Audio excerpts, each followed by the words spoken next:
Good morning, students. Welcome back to our video lecture number 4 on the subject data structures and applications. In today's class, I will start with one linear data structure called arrays. In our last class, we discussed about how different types of data are represented in the computer memory. So basically, any language you consider, every language provides some basic data type. Some of the basic data types provided by most of the high-level languages are integer, real, character. So in our last class, we learned about how integers are represented, how real numbers are represented, and how a character is represented. For example, integer, there are two types. One is non-negative integer, other one is a negative integer. A non-negative integer is represented as a sequence of binary bits. Whereas in order to represent a negative number, we have two different notation. One is sign magnitude notation, the other one is a complement method.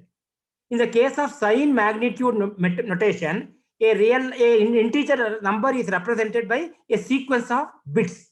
Out of that one, the first bit of the sequence denotes the sign of that number, and the remaining bit represents the magnitude of that number. The first bit in the number is 1 means the number is considered as a negative number. And if the first bit is 0, the number is treated as a positive number. But one drawback of sign magnitude representation is it requires two different circuits for addition and subtraction. For doing addition operation, we require adder circuit, and for performing subtraction operation, we require subtractor circuit. To avoid this drawback, one more notation was introduced called complements technique. In a complements technique, using the circuits of addition, where we can do both addition operation as well as subtraction operation.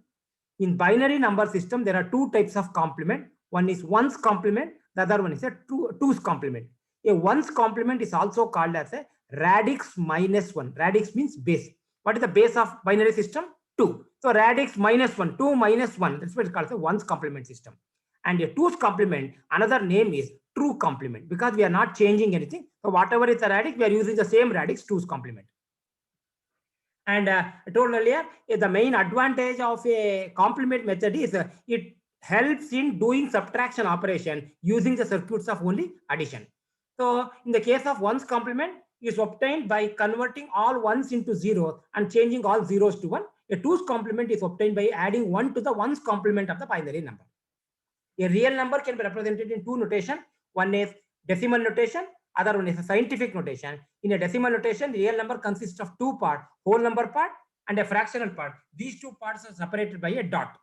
And in the case of scientific notation, which is also called as exponential notation, which is mainly used for representing an extremely large real number or an extremely small real number, where the real number consists of two parts. Again, the first part is called as a mantissa part, and the second part is called as an exponent part. Mantissa and the exponent must be separated by the letter E, and the exponent must be always integer. Either it could be a positive integer or a negative integer. And the mantissa also can have either a plus sign or a minus sign.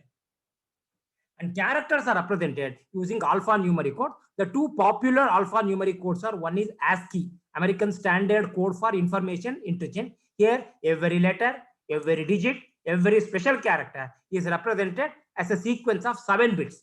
In case of ABCDIC, it is represented as a sequence of 8 bits. So these things we learned in our last class. The main objective of today's class is to give an introduction to one popular linear data structure called arrays. How array is considered as a linear data structure? What are all the common operations we can perform on arrays?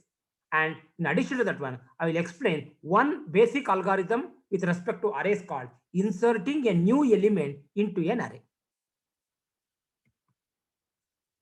At the end of today's class, you will understand the basic concept of array, why array is considered as a linear data structure, and what is the definition of an array, those things.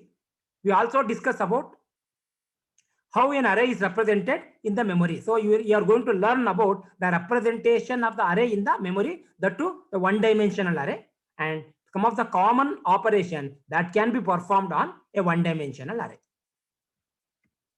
Let us start with the definition of an array. In your first semester, you have learned about arrays. So there we are defining an array as array is a data type which consists of set of data elements of homogeneous type. But here we define array from the data structure point of view. We define an array as it's a linear data structure which consists of set of homogeneous items. That means all the items in an array must belong to same type. Either they must be, all of them must be integer, or all of them must be float, etc.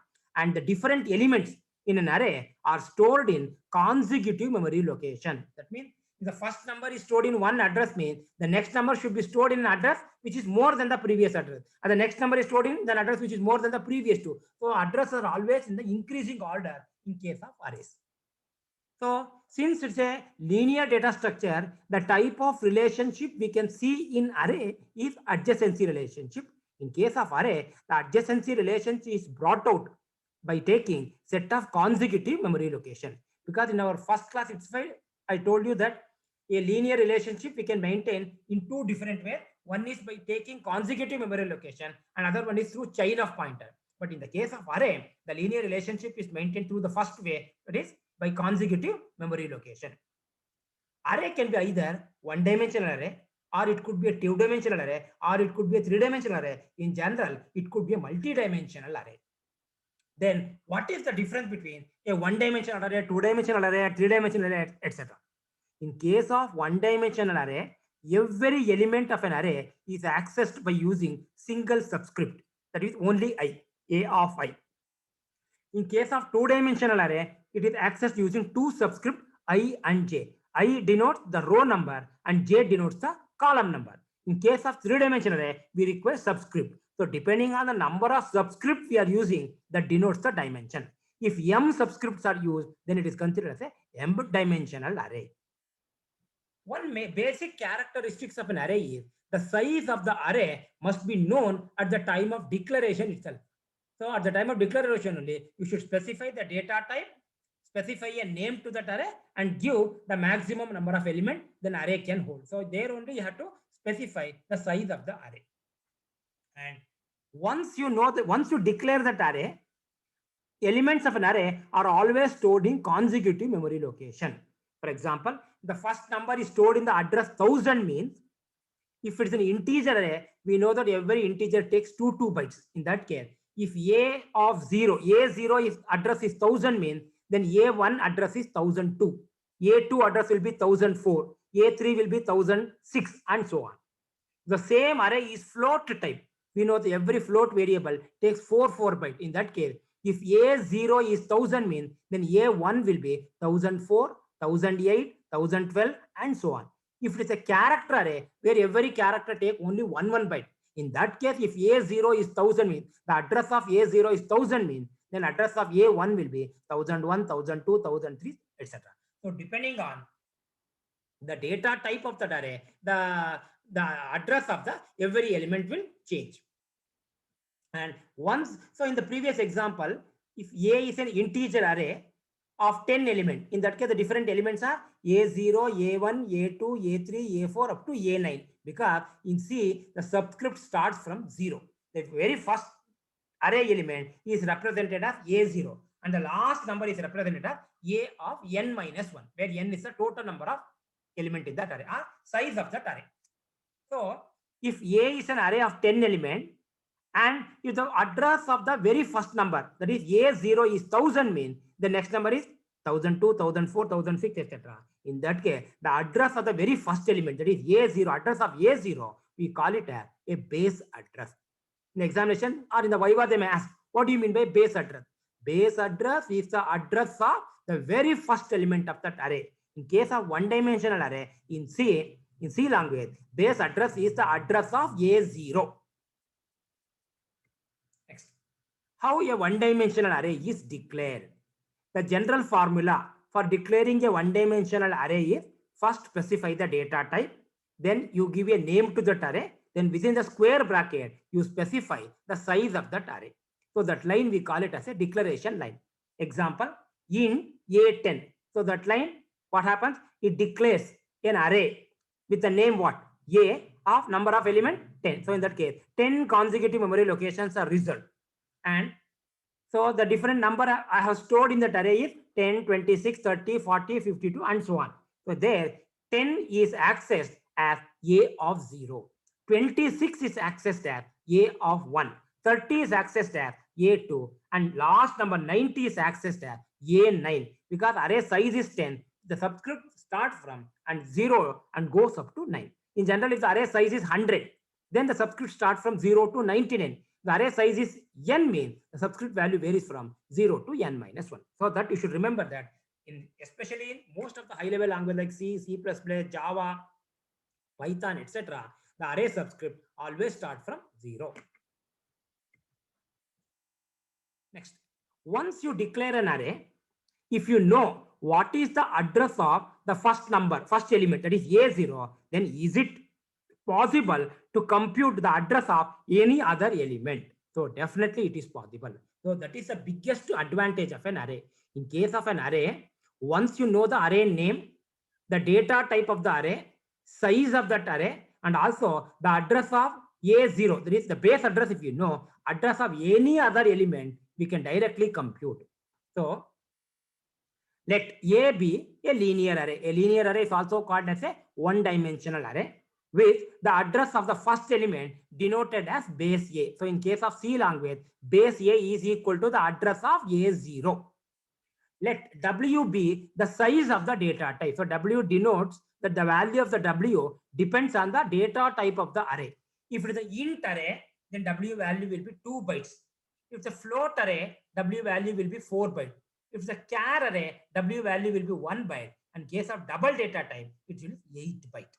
So this is a formula to compute the address of kth element directly. So location of AK, that is address of AK equal to the base address plus W into K. K is the index. K is the index of the element for which we are finding the address minus LB. LB stands for lower bound. In case of C language, the subscript's lower bound always is 0, and the subscript upper bound is always n minus 1, where n is the size of that array. So let us consider with a simple example. I think that formula is very, very clear. LOCAK means the address of kth element of that array. Suppose if you want to find the address of sixth element means, then that formula becomes location of A6 equal to base address plus W into 6 minus LB. LB is always 0 in C language. So K denotes the position of which element we are determining the address. Let us consider with an example. If A is an array of int type with base address 1000, then the address of A3 is computed as follows. So we are here, we are finding the address of A3. That means K value will be 3. So in that case, apply the formula. Location of A3 equal to base address. Base address it is given as 1000 plus. Since it is given as an int type, W value will be 2 into K value. Because we are finding the address of A3 means K value will be 3. 3 minus lower bound is always 0. So it becomes how much? 1000 plus 2 into 3 minus 0 is 3. So it becomes 2 into 3, it becomes 1006. So it is telling that the address of A3 will be 1006. Check it. Let us check it. A0 is how much? 1000. A1 1002. A2 1004 and A3 is 1006. So using the formula, you can compute the address of any kth element in an array. Since array is a linear data structure, all the operations that are applicable for linear data structure can be applied on array also. Some of the operations on a linear data structures are insertion operation, deletion operation, insertion operation, insert a new element into the array at the specified position. Deletion is an operation which removes the element at the specified position. Traversing, go to every element of the array, exactly one, and do some common operation. Searching is to check whether a particular data element is present in that array or not. If it is present, we can also determine in which position it is present. Sorting, arrange the element of the array in some ascending order or descending order. And merging means take two arrays. Assume that both the arrays are already sorted, then join them. Once again, make it as a sorted array. So that process we call it as a merging. So in today's class, I will be explaining one basic operation with respect to array called insertion algorithm. So here for the algorithm, I have given the name as insert, and I have taken 4 variable a comma n comma k comma item. So here a is the name of the array, n is the size of that array. So how many elements, totally how many elements are there? That is n. K is the position at which the new element item will be inserted into that array. So this algorithm inserts what? A new element called item into where? An array called A at which position? At kth position having n elements. Suppose you assume that you have an array of 10 numbers, 10, 20, 30, 40, up to 100. Suppose if you want to insert the element in the third place. So third place means first position, first place is 10, second place is 20, third place is 30, 40, 50, it's already there. Suppose I want to insert a new element called 25. 25 in the third place means it will come 25. We are inserting 25, the third place means 25 will become third element.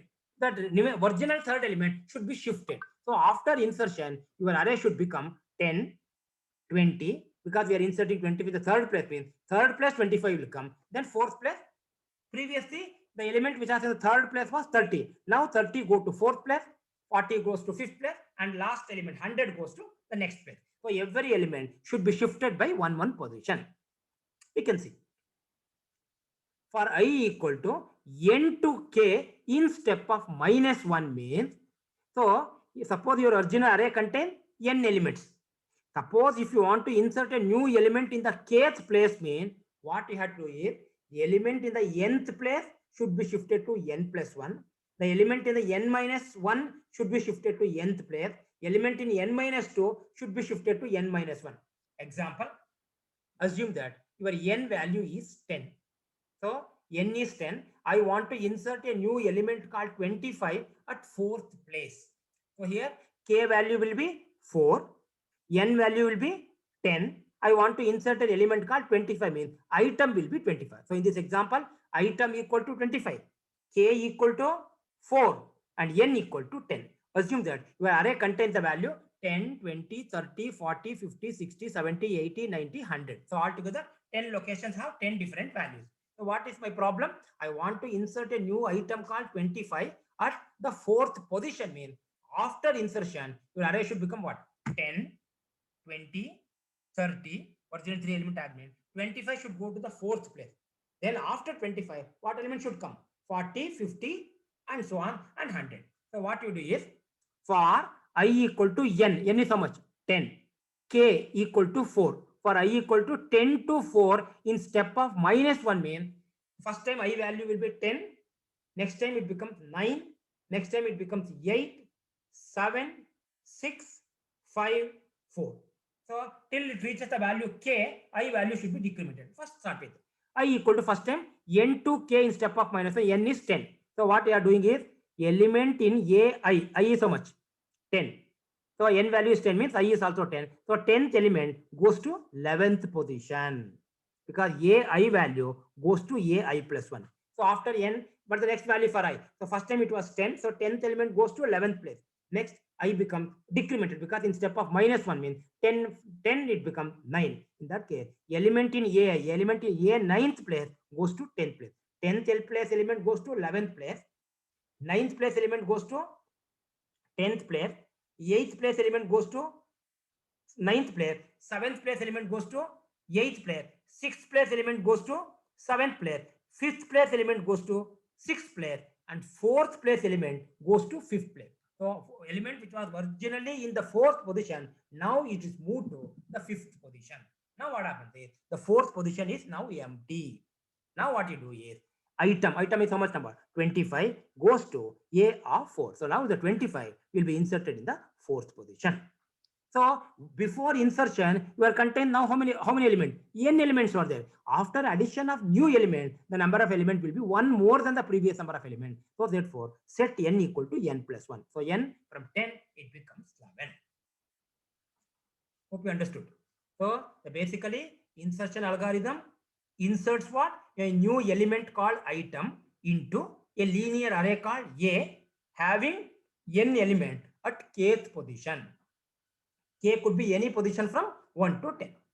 So what the general logic is, if you are inserting an element in the Third place means the element from 10th position to third position, you shift all element one position forward. Make empty space for the third place and put a new element there. That is the logic.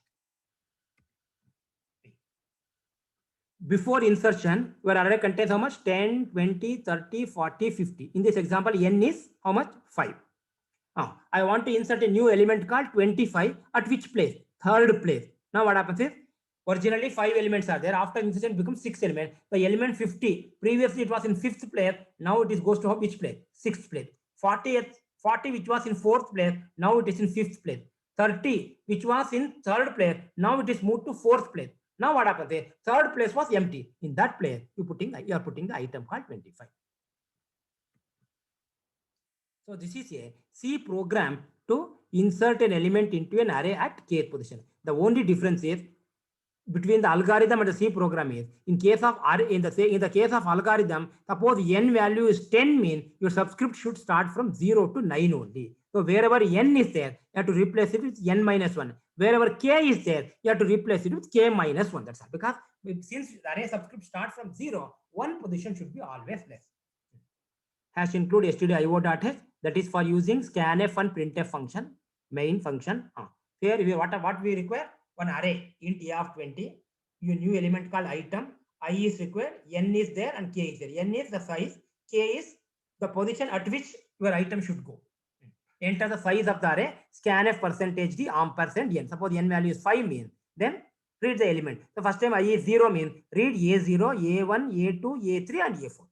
Because if the number of elements are 5 means your element will be in the position a0, a1, a2, a3 and a4 only. Now you can print the array before insertion. Array element before insertions are, again, print the element in a0, a1, a2, a3 and a4. For I equal to 0, I less than or equal to n minus 1, print the value of ai. Next, enter the element to insert. So scanf %d ampersand item. So here you have to input a new item that I want to insert. If you want to insert 25, item will be 25. Enter the position to insert. Suppose item I want it in the 3rd place. K value will be 3. See, now this is the algorithm. So the position you are inserting should be always less than or equal to n, because if there are 10 numbers are there, means your new element should be inserted any position from 0 to n minus 1. So you can't give, suppose there are array contains 10 numbers, then you cannot insert a new element in the 16th place, because 16th position only is not there. So the one condition you have to check is, if k less than or equal to n, then only go for insertion. So k is the position at which you are putting your new item, should be always less than or equal to n. So before that size. Next, now we consider the algorithm here. In the case of algorithm, your for loop varies from what value to what value? N to k. Whereas in case of C language, it should be from n minus 1 to k minus 1, because index start from 0. For I equal to n minus 1 till I greater than or equal, algorithm it is n to k in step of minus 1. While writing the program, you have to slightly modify it as n minus 1 to k minus 1, but I should be decremented. For I equal to n minus 1, I greater than or equal to k minus 1, I minus 1 is decremented them. So ai values will goes to ai plus 1. Now what happens is, all the elements will be shifted one position forward. Now you can observe here, after insertion, then item should to go to a of k. While writing the program, you make it as a, instead of k, we have to write it as k minus 1. So a of k minus 1 equal to item. A of k minus 1 equal to item. So before insertion, your array starts from 0 to n minus 1. Now we are adding one extra element, means from n minus 1, we are adding one more element, means n minus 1 plus 1, it becomes n. So after insertion, your for loop, you can observe here. Before insertion, while printing the array element, for loop varies from 0 to n minus 1. After insertion, you should vary it from 0 to n. For I equal to 0, I less than or equal. Again, print the value of array A. Suppose if this condition is not satisfied, if the k value is not within n value, means then insertion is not position, because the position is beyond your reach. Print f, out of position, get s. While running the program, this is the input and output. Enter the size of the array, you give 5. Enter the array elements one by one, 10, 20, 30, 40, 50. You display the array element before insertion. Array element before insertions are 10, 20, 30, 40, 50. Enter the element to insert. So in this example, item will be 18. Enter the position is 3. So item 18 goes to third place. So it's where it will come now. Because you are putting the new element in third place, means your 18 should be there, should come in the third place. In that case, 50 goes to 6th place, 40 go to 5th place, 30 go to 4th place, and item will be there in the third place. Okay, students, in today's class, we learned about what is a array. Array is a linear data structure of homogeneous data item which are stored in consecutive location. And once you declare that array, every element will be stored in consecutive memory location. The very first number of the first element of the array is accessed using subscript 0, because in C language subscript start from 0. So A0, A1, A2, A3, A4, etc. The addresses of A0, A1, A2, A3 are always in continuous or in ascending order. If it is an integer array, and if the address of A0 is 1000, means next A1 will be 1002, 1004, 1006, etc. If the float array 1000, 1004, 1008, etc. And array is a linear data structure where the adjacency relationship is maintained through consecutive memory location. We can, once you know the array data type and also know the address of A0, that is base address, it is possible to compute the address of any other element using a suitable formula. And we can perform all the operation applicable for linear data structures on array also. Next, these are the probable 2 marks questions in the arrays topic. What is an array? How do you declare a 1D array? Give the memory representation of a 1D array. Can give this example for memory representation. It's a memory representation.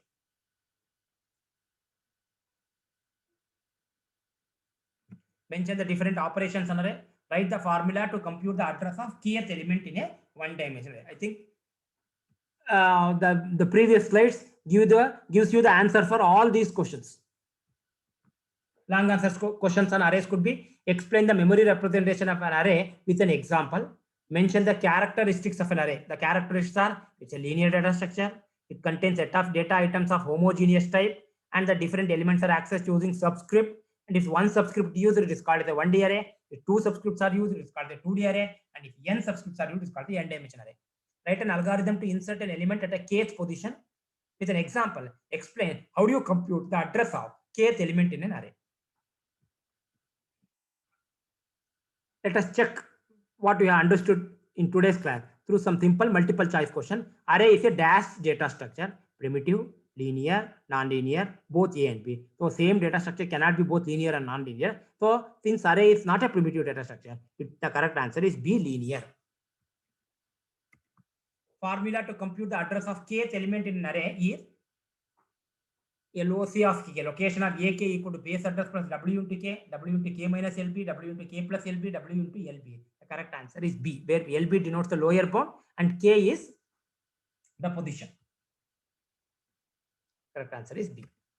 Identify the incorrect statement. Array is a collection of homogeneous data items. True.